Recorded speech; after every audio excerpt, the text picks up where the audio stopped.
I'm Stephanie, and welcome to this edition of The Pipeline, where we are refining the news that is important to you. From the start of 2007 through the end of 2012, total U.S. private sector employment increased by more than 1 million jobs, which is about 1%.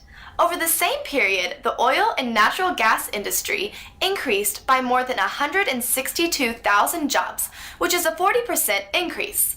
The Labor Department Bureau of Labor Statistics accounts for oil and natural gas industry employment in 3 categories: drilling, extraction, and support.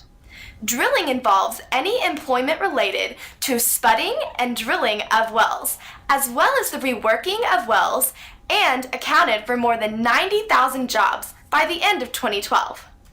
Extraction includes establishments primarily engaged in operating, developing, and producing oil and natural gas fields. Employment in the extraction category numbered more than 193,000 jobs by the end of 2012. Support involves performing supporting activities for oil and natural gas operations, including exploration, excavation, well surveying, casing work, and well construction. Support is the largest oil and gas industry category and employed more than 286,000 people by the end of 2012. Combined, the 3 industry categories equal just 0.5% of the total U.S. private sector employment. Both support and drilling industries were heavily affected by the recession, but these industries have recovered.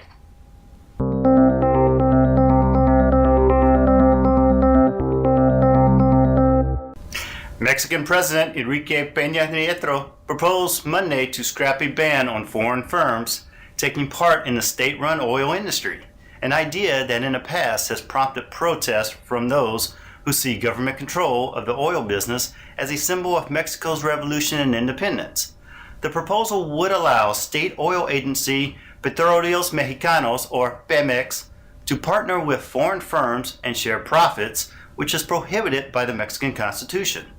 It would also allow more private participation in electricity generation in an attempt to drive down prices that the government says are 25% higher than in the United States. Peña Nieto insisted, however, that the oil and electricity industries would remain under government control and that private companies could not claim petroleum reserves as their own, even as opponents railed against changes they say run contrary to the nation's interest and risk handing over the country's greatest treasures to foreigners. The energy measure seeks to revive an industry that is lagging in capital, technology, and the know-how. It gives U.S. oil companies the opportunity to come in and help boost production in Mexico, which has been falling for years. Peña Nieto proposed his energy changes by saying Mexicans will pay less for fuel and also electricity, which is provided by a state monopoly and costs considerably more for industrial consumers than in the United States. How prices will plunge remains uncertain. The federal government spent nearly $18 billion on gasoline subsidies in 2012.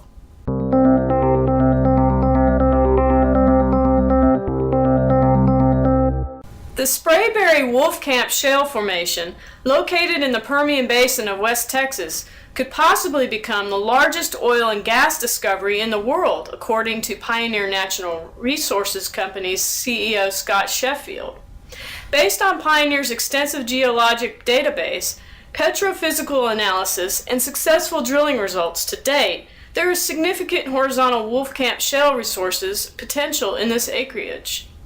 According to Sheffield, the company will test 13 zones over the next 3 years with 50 billion barrels of oil recoverable reserves to date.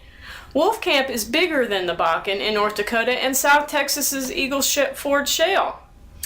A unique feature that puts the Wolfcamp ahead of other plays is its variety of geological zones.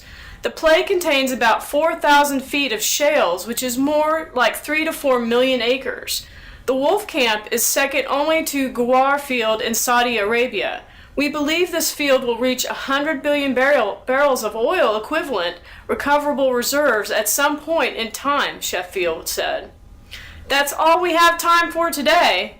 Thanks for watching, and remember, we're drilling only for the relevant news and bringing it to you through the pipeline.